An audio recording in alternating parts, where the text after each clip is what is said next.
Rọa chân nạc ngày lâu Xuân thi rít phở mê Gần thi rít xôn ni Ngã dư sự ni A gần cô Cả phá tốt cả xin Rắc kiêu chăng a ti Din na gần bét lại Tia dư sự ni A gần ti Ô sung loi a sung loi sinh ra Giêsu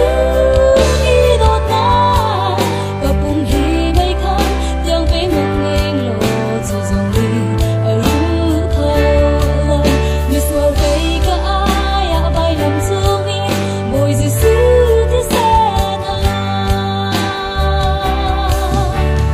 cầm cao ngạc mùi Giêsu bắn trăng usi hi lay thiên la hôi đốt na ngàn in tí la tu lem he chen na ta ni a gần này chi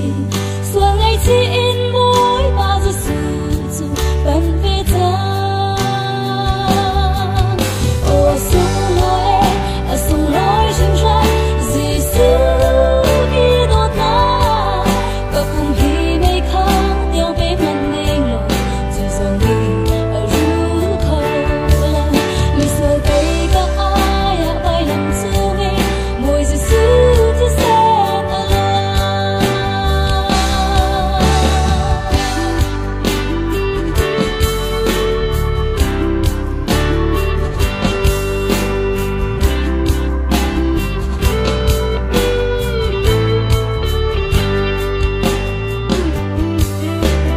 lời chỉ là lòng na mi tâm bi ni ăn cô sự sẽ lấy chỉ là lòng na tình ăn lâu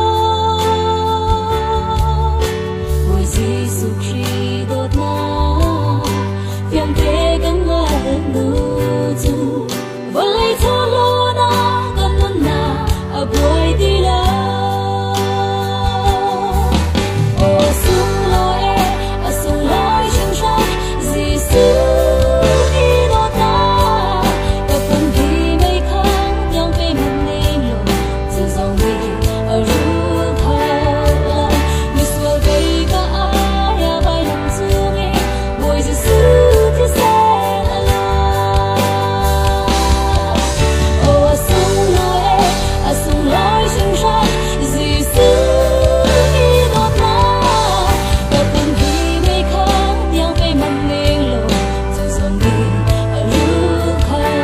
lần như xua cây cả ai à bay làm xuống đi bồi Giêsu thì sẽ là như xua cây cả ai à bay làm xuống đi bồi Giêsu thì sẽ là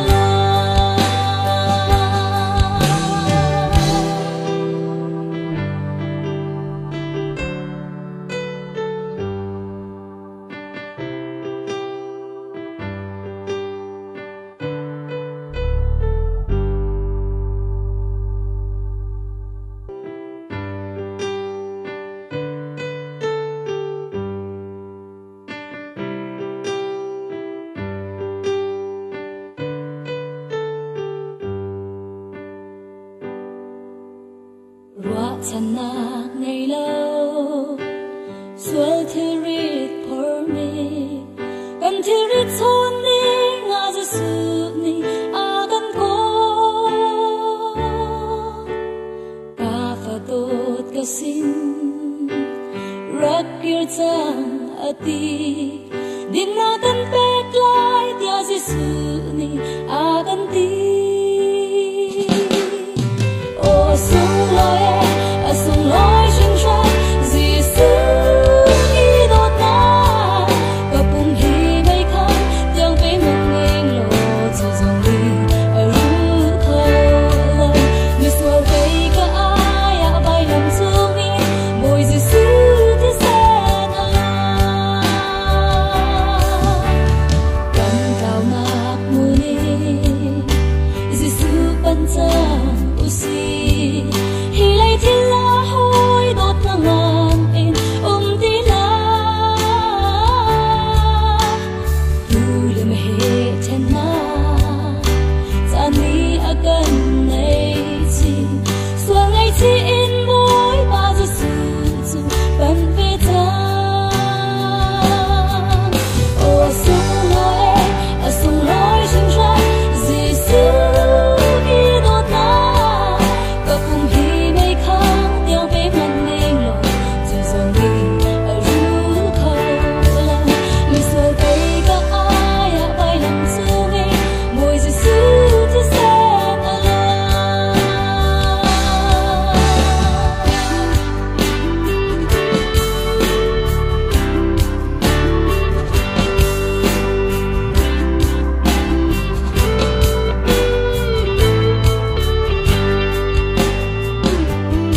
Giêsu Christ.